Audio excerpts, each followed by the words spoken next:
This is the Book of Dad with Robert Benson, an upbeat weekly review of personal anecdotes, helpful tips, and communal chat about the ups and downs of parenting. Your host, Robert Benson, knows that being a dad is not easy, but this show is for all the dads just trying to do their best. Now, here's Robert. Hey, welcome to the Book of Dad radio show. This is Dr. Robert Benson. As always, before we get started, we want to say thank you to Jehovah. Thank him for his son, Jesus Christ. Thank him for our families. Thank him for work and our ability to do the things we're able to do. Book of Dad radio show, Life and Spirit Online, only on the NASCA network. And, of course, I'm hanging out with my main man, Eddy Gee. Yo, what's up, man? Eddie, I want what's coming to me.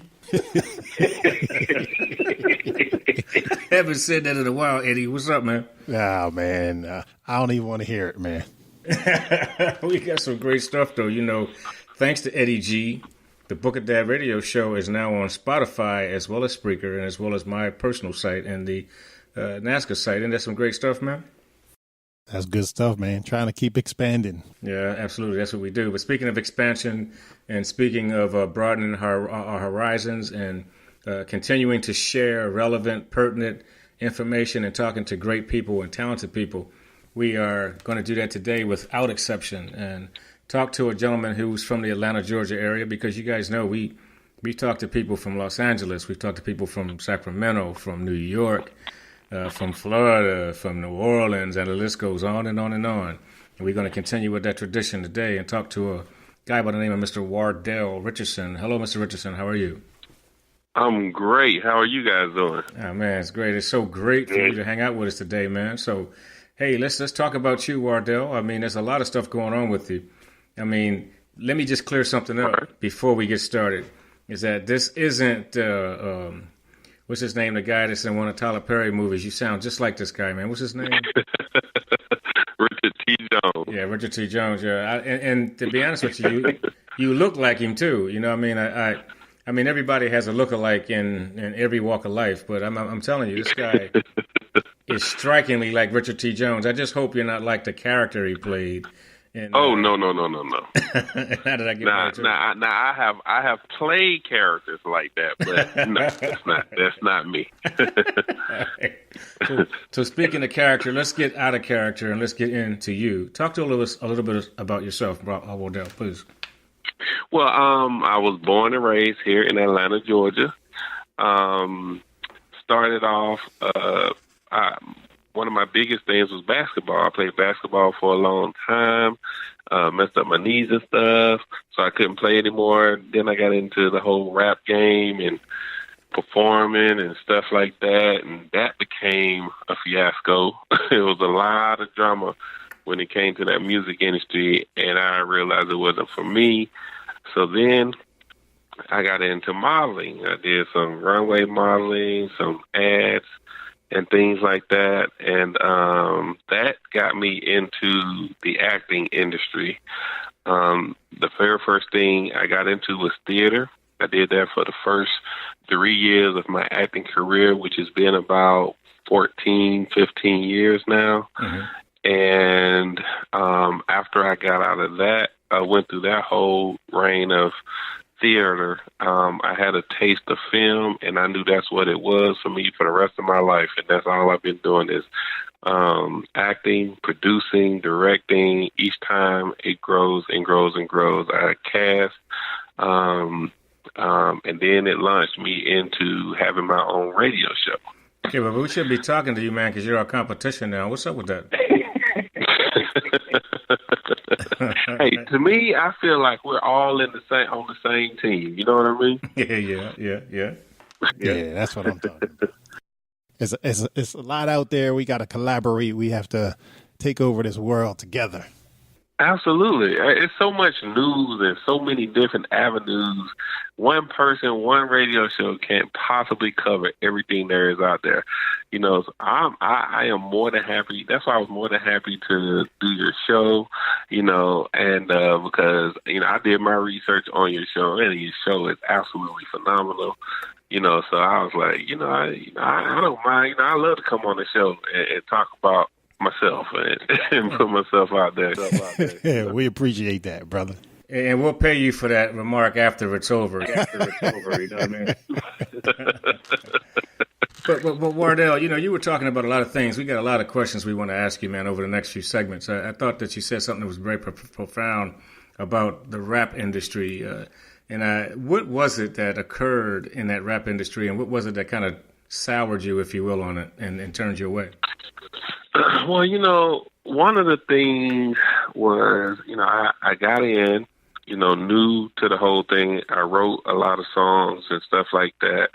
And I ran into a couple of producers. I don't want to say no names, but one of them, did work with a lot of big names in the industry, including Michael Jackson, and even was behind, the Michael Jackson PlayStation game, getting that produced and all that kind of stuff. And the whole rap industry is just very shady. They want money. You make contracts, you set up deals, and you don't complete what it is that they're supposed to do, but they want more money. and it got to the point to where, me and one of the guys actually just went to blows one day. And, and I don't like violence or anything like that, but when you disrespect me and, my hard work and what I'm trying to do, then, some problems, we're going to have to deal with this situation. That's when you have your Suge Knight moments. Right. Right. And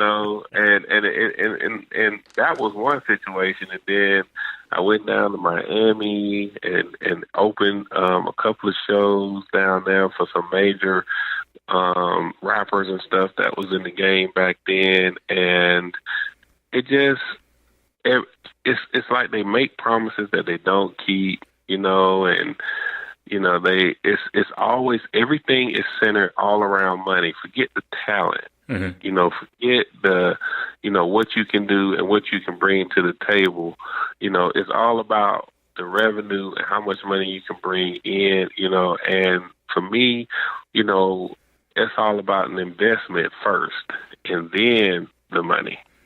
And so, I just kept bumping heads with people, and, they love my work, they love my project, they love my music, but they nickel and diming me and, not really doing what we signed contracts and said that they would do. So I just gave up on it. I said, you know what, this is for the birds. I wasn't really into it like that anyway. It was something I was trying out. So I just left it alone completely.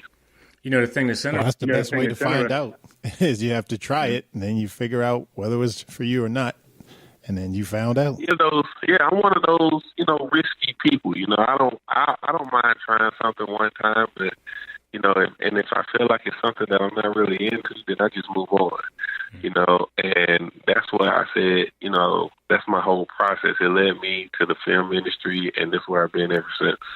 I was going to say, it's interesting that there's this tag, if you will, or reputation within the industry that the violence takes place. And a number of people that you talk to say it's really just a show, a front.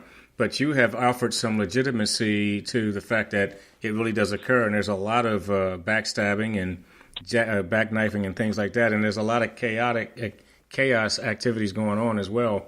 But, the thing I think is interesting is even though we're talking about rap, the industry itself is marked with people throughout history just not doing things on the up and up, if you will. And it takes a few artists to surface, rise from that smut, if you will, and to change things and to do things differently. The artist that comes to mind for me along those lines is James Brown. And, and ironically, a lot of rappers sample a lot of his work. Like, I mean, he changed the way a lot of those artists were doing things. He had his own people at the gate collecting the money, things like that, and making sure that there was no room for the stuff that happened to Tupac when, the guy couldn't even post bail and his records were worth millions of dollars when he was in trouble. You know what I mean? That kind of stuff there. So, hey, well, listen, we're at the point where we can take a quick break. This is Dr. Robert Benson with my main man, Eddy Gee. And we're talking to a entertainment industry jack of all trades, if you will, a guy who's experienced many things. He's going to share those experiences with us on the Book of Dad radio show. And we'll be right back. Hey, this is Erica Janae, and you're listening to Life and Spirit Radio. The U.S. dollar will collapse. Learn why you should buy physical silver and gold. Order Dr. G's P3. Plan, prepare, protect. Visit www.ygliv.com or call 800-705-6840. Hey, and we're right back. Dr. Robert Benson with my main man, Eddy Gee, and entertainment extraordinaire, Mr. Wardell Richardson, who's already pulled our coats on this rap industry and some of the things that he's experienced that caused him to, go flat out medieval on some people. You know what I mean? So I'm going to tell y'all now, Mr. Wardell is about as big as Eddy Gee, but he weighs more than Eddy Gee, so I don't want to mess with either one of them. So, you know what I'm saying?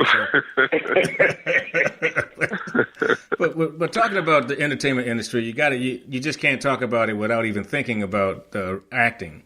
And the thing that Wardell has done is he's acted on the big screen and he's done plays. And for me, and I'm sure he's going to expound on this, I would imagine that it would be a whole lot more pressure on you to perform while you're on stage because you don't get a chance to do takes over. I mean, once that show starts and it's rolling, that's exactly what it's doing.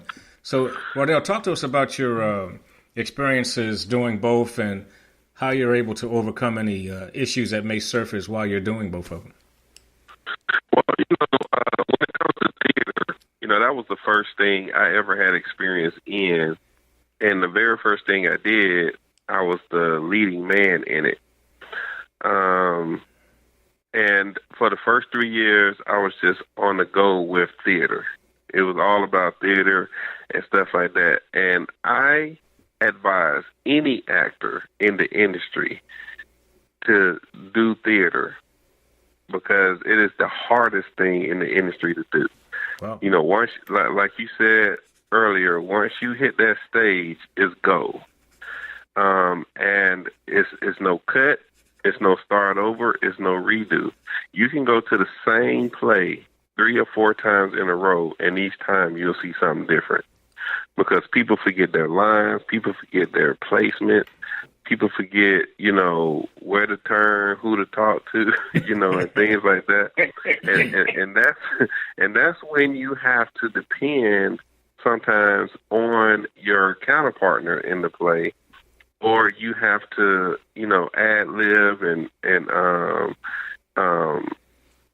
improvise on certain scenes and make up stuff. I've been in plays where the table on the stage fell over, and we just played along with it and act like it was part of the play. Wow. And people laughed, because they thought it was part of the play. But that's just good acting, And when you get into play and then you transition into film is a piece of cake because you sit there and you just like, what? I can start over? I mean, I can redo this? Okay. The only problem you have is when you're in theater, you have to be bigger than life. It has to be, you have to be extra. But in film, you're nowhere near that. You have to be just casual and cool, just like we're talking right now. So that was the thing that I had to adjust, because when I first went to film, the director was like, listen, man, I know you do theater, but please lower your voice. Why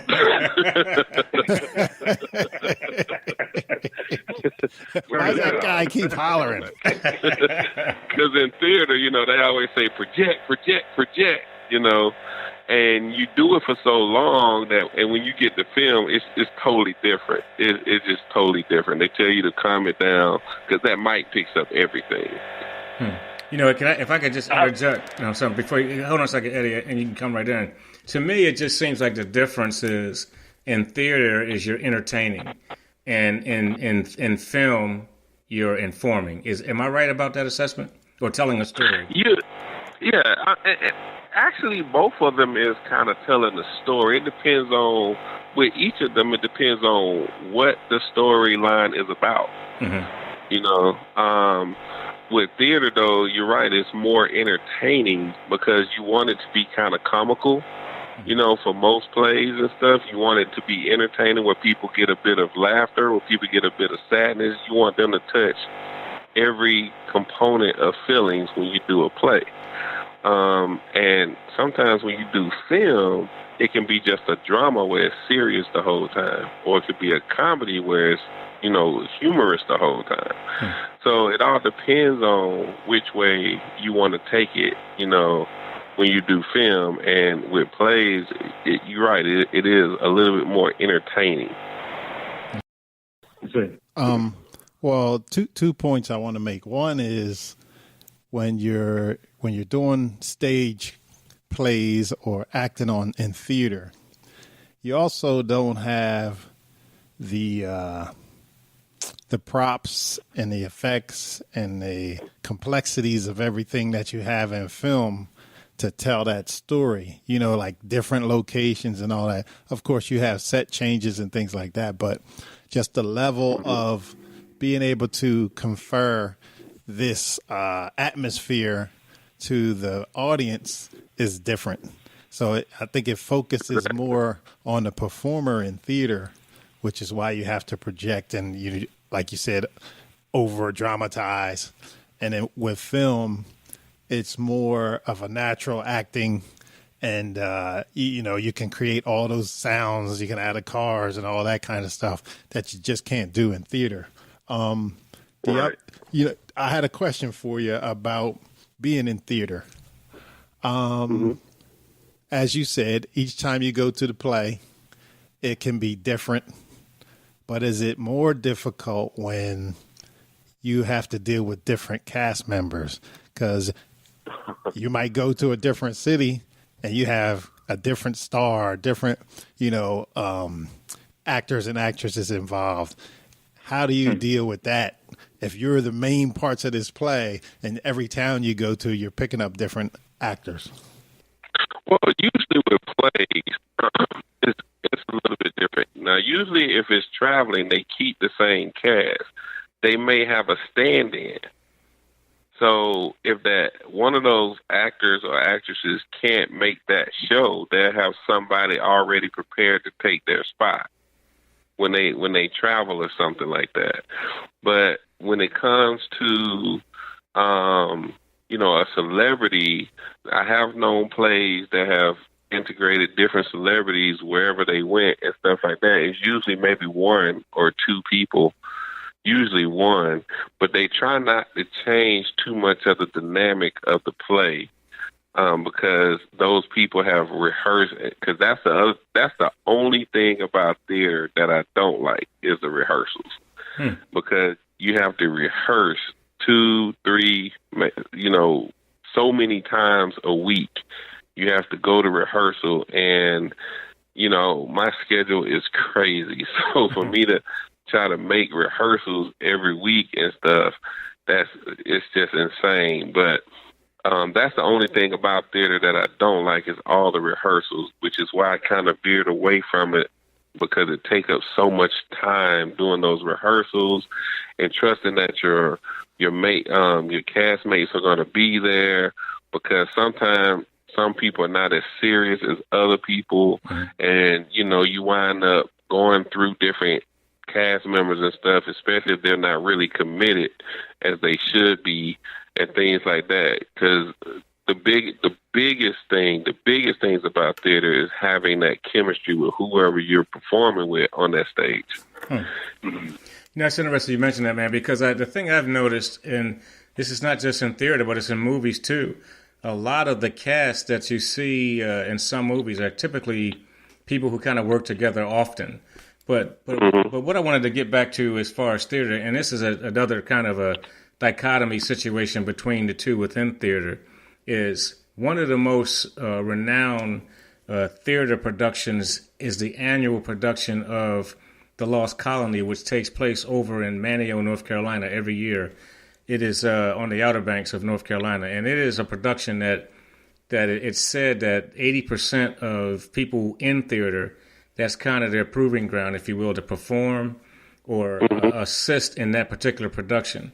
and it's an outdoor production. Every year it happens over there like clockwork.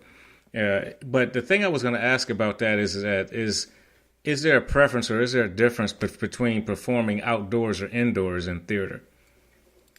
Not really. I mean, it's all the same. It's just different location. Mm-hmm. You know, as long the setup and everything. Because usually when you perform outside, you still rehearse inside, except for maybe a few times. Right. But at the end of the day, it's basically taking whatever you see on the stage inside and just moving it to the outdoors. So everything is technically the same. It's just a different arena. Yeah, and then you have, but of course, obviously acoustics and those types of things, which Eddy can speak to, being a sound guy himself, and all the other stuff that kind of goes with putting on a production. Well, you got birds pooping on you and all kind of stuff. The rain. Yeah. Mosquitoes.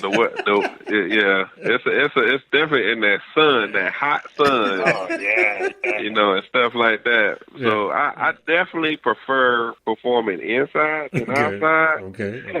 I've never had the opportunity to perform outside in a play. Every play I've ever done was inside. I guess you won't now after listening to Eddy with the bird poop and stuff. There's a few playwrights that I will still work with in this industry, but I've been asked to do theater a few times and I've turned it down. I just don't have the time. Mm-hmm. And anything that I do, I want to be able to commit to fully. Of course. And if I feel like I can't make some of the rehearsals, or because I always ask, like, how often are you rehearsing? What days are you rehearsing? And I look at my schedule, and if I can't commit to it, then I just won't do it. Because my name and my reputation means everything to me. Absolutely, man. That's something we can talk about when we take this quick break. But also when we come back, Wardell, we want to ask you about a professional in the industry that's a good friend of yours who's no longer with us. And Wardell's going to share some stories about that gentleman. This is Dr. Robert Benson, Book of That Radio Show with my main man, Eddy Gee. And we'll be right back. Are you struggling with debt collectors? Scared to answer the phone? Order Dr. G's Man Survival Kit and learn how to stop creditors. Visit www.ygliv.com or call 800-705-6840. Hey, and we're right back. Dr. Robert Benson, Eddy Gee, and Wardell Richardson. Actor extraordinaire, guy spitting great game to us, letting us know some industry things. But when we left off, he talked about something that I think is probably the most profound that anybody can do in any industry, and that is to protect their reputation and the professionalism about what they do. And Wardell, you were sharing some stuff about that, but after you did that, we really want you to talk about a guy who was a great friend of yours that we all are very familiar with who he is. So take the floor, man. Well, first of all, whenever you get into anything that you do, you should have passion for it if it's something that you really want to do, and you should have commitment to it. If you have passion and you have commitment for it, you ride this thing all the way out, usually the ending outcome will be a successful one. Always be humble as well, especially in this entertainment industry. There's so many people that I've come across, and you don't know who they are. You don't know who they're connected to. You don't know, if they're with a TV, any TV program or a film company, a distribution company, or anything like that. And I've run into so many people that I didn't know was involved with a lot of different industry things and distribution companies and stuff. And, I wind up getting roles in films and things like that, all because they met me and they liked my presentation. And I think that's very important. And so many people, they do one or two things and they just get the big head, and they feel like, they're bigger than their life at that point. And you still got a ways to go, and that's why I always stay humble. I always, I try to help people as much as I can. I never feel like anybody's competition for me. I'm my own competition. So, I focus on me. I stay focused. I grind. I network, and I build I try to build a positive image and a positive reputation in this industry. Whatever I say I'm gonna do, I do it. If I can't do it, then I say I just won't do it, and people respect you for that. Wow. That's the key to networking. Is you never know Absolutely. who you're talking to. You could be at the gas station, at the supermarket, on stage. Right. You just don't know. And as you said, your reputation is all you have that nobody can take away. So if the word gets out, this Wardell guy, man, he's pretty cool. He shows up on time. He's a professional. Right. The word gets out. Right. Because like you said, people don't want to deal with a bunch of people that have their nose up in the air. I mean, sometimes when you have to deal with the big stars, you got to put up with that. But for the most part, if somebody has control and a choice, they don't want that drama. They want somebody that's going to work with them. Exactly. Even with those stars, they got to be careful because you get blackballed in this industry. Nobody's going to hire you for anything because of your attitude and things like that. And it's easy to find somebody who can take your spot because in LA, everyone's an actor. In Atlanta, it's everyone's part-time actor, most people, but for the most part, there's a lot of great talent and stuff here in Atlanta, and because of that, you have to be careful about who you talk to and stuff like that, and don't be, disrespectful to people. Showing up late all the time, and I've had to fire people, from sets before, Wow. because of their disrespect for what we're trying to do, and I feel like, and they get upset with me or whatever, but you brought it on to yourself. I don't bring, because one bad apple spoils a bunch. If somebody comes into the set or whatever and they have a bad attitude or they are just negative and stuff like that, it spreads throughout the entire cast and crew. And now everybody has a bad attitude. I've experienced that so many times. Yeah. And so I don't allow that on any set that I'm on, as a producer or director. If I make that call, you got to go. Well, man, it's amazing you mentioned that because it's not just there. I mean, if you go to an organization, you work somewhere, and if there's someone who's allowed to stick around with that negativity, you'll never be able to lead the group of them. And that's why it's great that you're making those snap decisions to keep that negative vibe out of the positivity that you're trying to bring across. Wow. Exactly. That I always tell people there's always somebody waiting to take your spot. That's right. Always. That's right. Always. Well, man, we were talking about negativity, and I'm gonna share something with you. I actually talked to a guy on a show a couple years ago who was a part of a cast of shows, and he said that type of negativity went on during the set with him. And he said at times he just didn't want to come to work. He said, but the problem is the person who had the worst attitude was the star. So, I mean, what do you do in that case? In some cases, depending on the contract you signed and stuff already and the promotion you put out, sometimes you just have to ride it out. Yeah. And try to make the best of it. But I've known, big name actors to be removed. Like they will rewrite the script, write them out, especially if it's a TV series, have them get killed or something like this, and bring in another star. So if they're writing you out, if you get in accidents, you done piss somebody off. Yep. Pretty much. That's what they usually say. Well, that's what happened to Columbus Short in what was it, that movie that the show that what's her name was in? Oh man, big show that was out recently. Indeed, the DC was the backdrop. She was some kind of I can't think of it right now. It'll come to me later.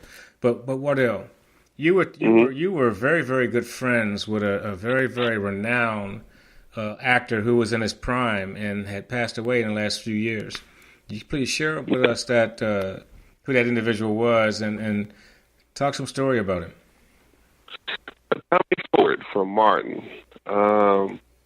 First of all, I got to say he is probably, I'm going to say he is one of the greatest actors, friends that I've ever met. Anytime he's been on any set that I've been on, because I worked with him about 3 times in films and stuff, and he is always the life of the party. I mean, he's always making jokes. He have you laughing hysterically all the time. He was just a great energy to have on set, no matter what set you're on.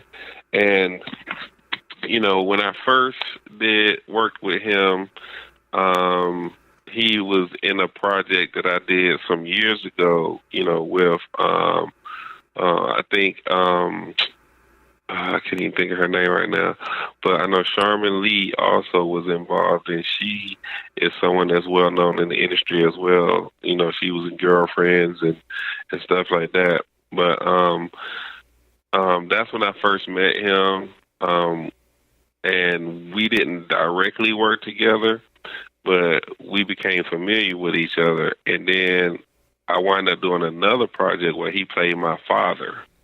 I was the star. I was the leading man in the film, and he played my dad.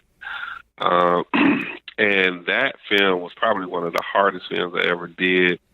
I had to actually perform every emotion that you can possibly have. I had to do in that project. And it was awesome working with him because we both had issues with our fathers in real life. Mm-hmm. So when we had a scene like where we got into an argument with each other and we both started crying, just started. It was so emotional that we both went into tears. Wow.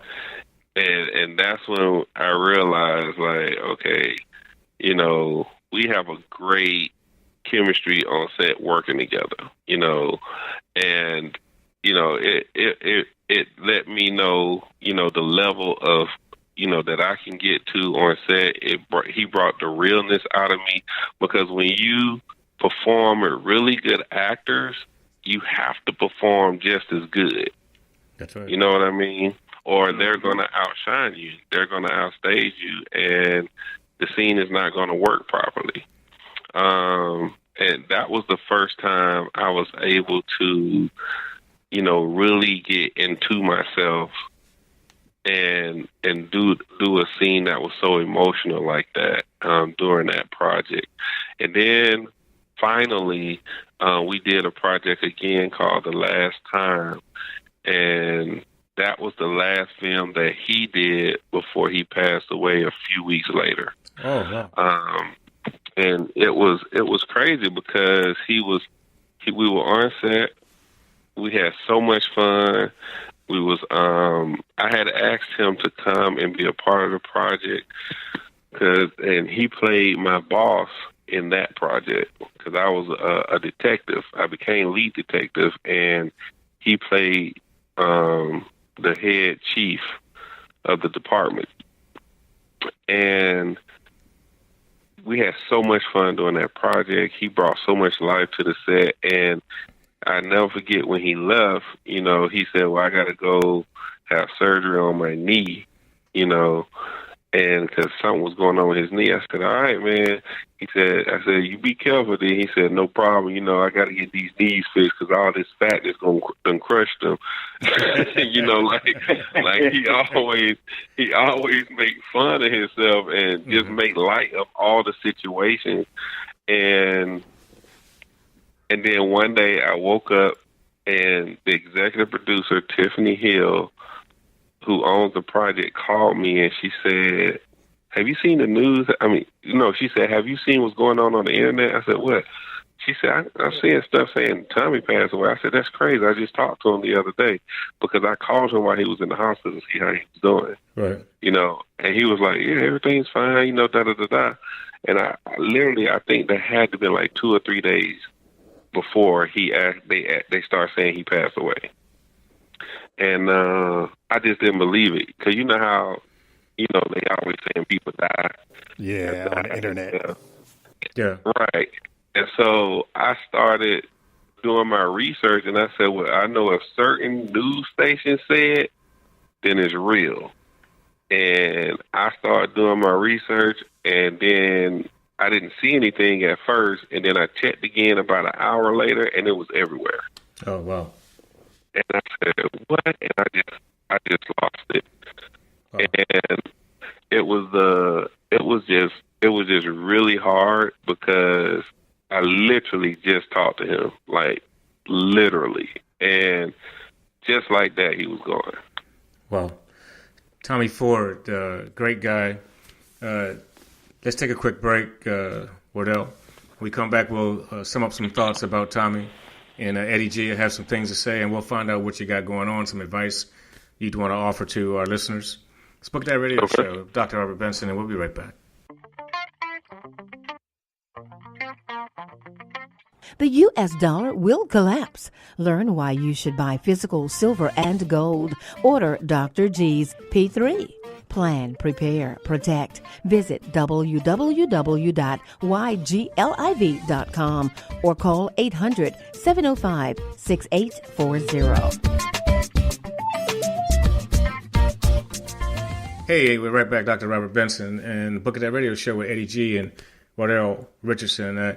One thing I'd like to say before we get back into Wardell's sharing information about Tommy Ford is that nothing that you do that's worthwhile you can do without having established great relationships. I mean, I think absolutely. I think relationships are the most important thing to anything that you do. And if you go someplace and you can't establish relationships with the right people, you're not going to be successful, and you're going to be quite miserable, as a matter of fact, I think. But that is correct. But Wardell, you were sharing some more thoughts and some things about Tommy Ford.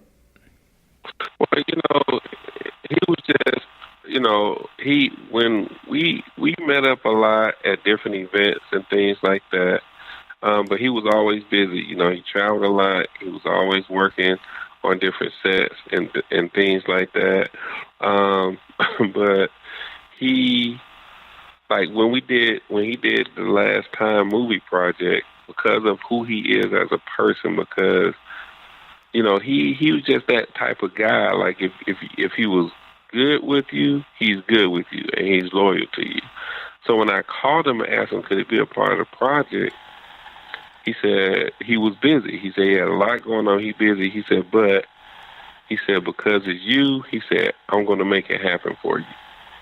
And he said, call my assistant and check the schedule, and whatever, y'all try to work it out and see what fits for your schedule and everything, and then I'll be there. He said, make sure you tell her that I want to do it, and I'll be there. I said, okay. That's awesome. Wow. Did he have a production company?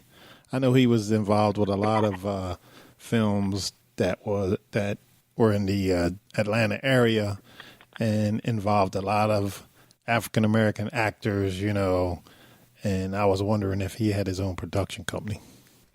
No, he didn't. He did a lot of directing. He did a lot of producing, but he didn't have his own production company that I know of. But he definitely was hired to direct, produce, and act a lot.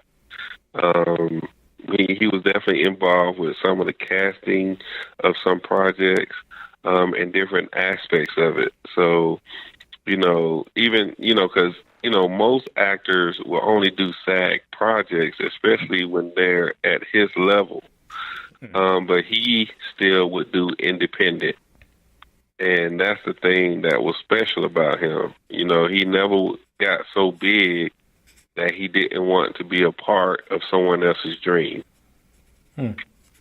That brings me to a question. I mean, because we to a point where we can start asking you for some advice to aspiring folks, in the industry.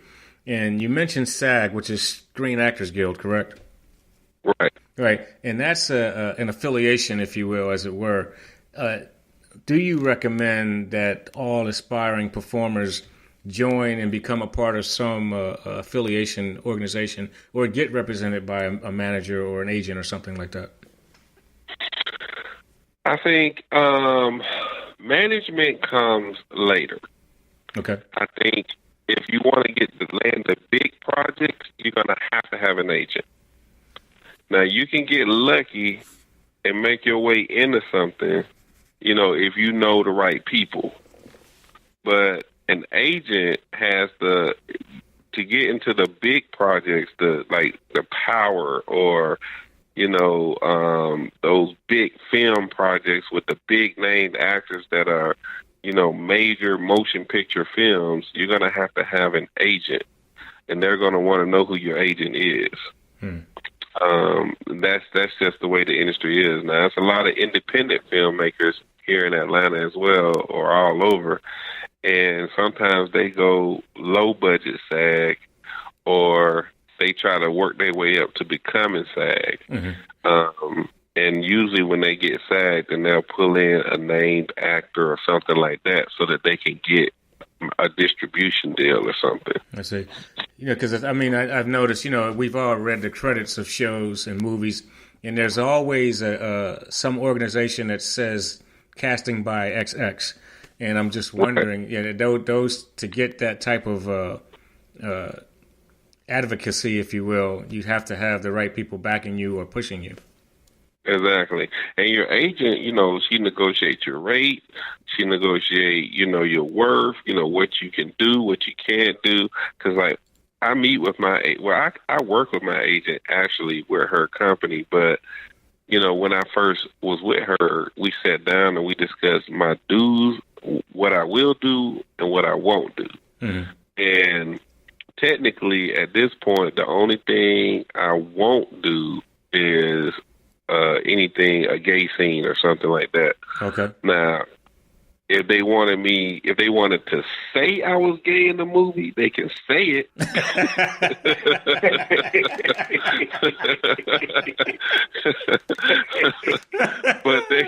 but I'm not kissing another man. That's not happening. That ain't going on, all right? No. That's my limit. And she asked me twice, because I had that come across twice, and I said, listen, let me go and break this down for you. If anybody call you for me to play a gay role, just go and say no. You don't even have to call me and ask me. Just go ahead and shut that down. But she said, you sure? I said, yeah. She said, but what if they ask, what if they want to pay? I said, I don't care. Man, that is so interesting, man, because a lot of people get jaded when they see these alter ego characters that a lot of African American men are playing, the Medeas, the Big Mama, etc. What's your thoughts on that? I'm just wondering. I have it's whatever your gimmick is, whatever you feel like you have to do to make it, that's on you. You know what I mean? I have no problem with gay people at all. I worked in theater with gay people. I worked in film with gay people. I have no problem with it. I just don't prefer to do that. and so, that's just my limit. That's where I am. But I think, Tyler Perry, he does a great mutt there. You know what I mean? And it's hilarious. The plays are funny. I don't think the man, I never thought for a second that the guy, that he was gay or anything, but that's his gimmick, and that worked for him, and it made him millions. Really? So who am I to complain? You know what I mean? Right. Wesley Snipes and all them play females in what I think it's called Woo or something, or Wong Fu or something like that. Yeah. They all dressed like women and did their thing. I give kudos to them. I can't do that. You know what I'm saying? I just don't want to do that. And it's funny because I get asked that question a lot. But what if they just want you to dress up like a girl? I said no. Wow. I'm not doing it. Now, to dress up and act like a girl on screen, that's one thing. But I'm doing the scene and I got a daughter and I fall asleep and she put fingernail polish on my fingers or something like that, and I wake up like, what the heck? That's a whole nother thing. You know what I mean? Well, Eddie got daughters. He probably happened to him a couple times. So.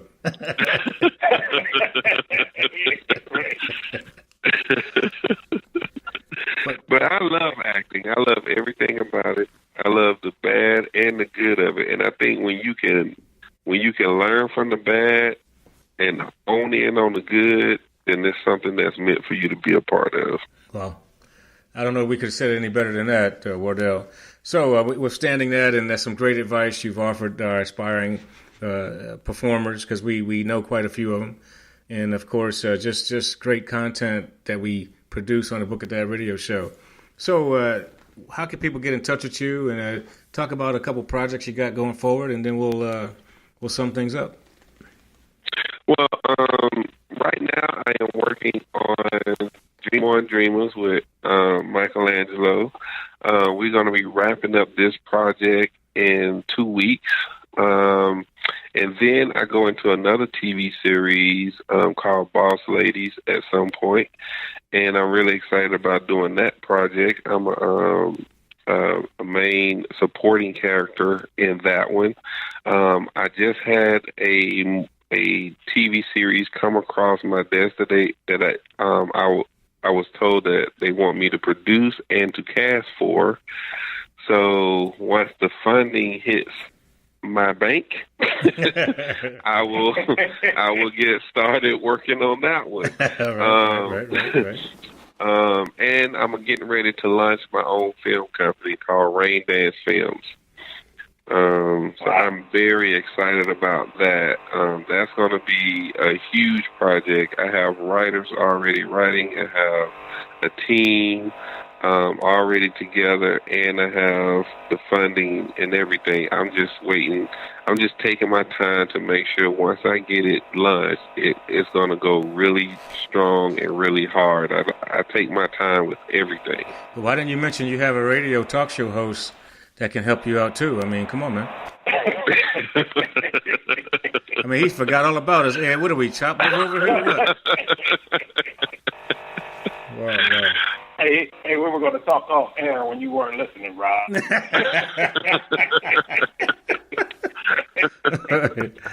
guys are hilarious. But Wardell, man, words can't express how much we appreciate you coming to hang out with us, man, big time. And I appreciate you inviting me to the show. You have a great show. Anytime you want me to come back, I am available. Just let me know. We set up a time, and I'm here. All right. Well, that sounds like a plan, man. Thank you so much for joining us, and we will definitely get back to you again real soon. All right. Thanks. Hey, well, Eddy Gee, another great show with another great guy, another great talent, and a very, very touching story about Tommy Ford. Hey, man, I really appreciate Wardell coming through. It's good to have some real solid citizens that are doing their craft, man, and leading by example to come on the show. I know we had a little reception issues because he's over there in Paris, France right now on top of the Eiffel Tower eating some snails and some tartare, but he's big time, man. We appreciate you, man, and don't forget about us when you get that movie company going, brother. No, I won't. I'll be right back doing the interview on your show talking about it. All right, cool. Okay. Hey, well, this has been the Book of Dad radio show. I'm Dr. Robert Benson. Life and Spirit Online only on the NASCA Network. Make sure you check us out on all those wonderful venues that we're on right now. Spotify, Spreaker, and, of course, my website, thebookofdad.org. And we'll talk to you next time. You can find out more about Robert Benson by visiting his website, thebookofdad.net, where you can purchase your own copies of Robert's books, The Book of Dad, Quotes for a Lifetime of Wisdom, and The Book of Dad 2, more quotes and anecdotes for a lifetime of wisdom.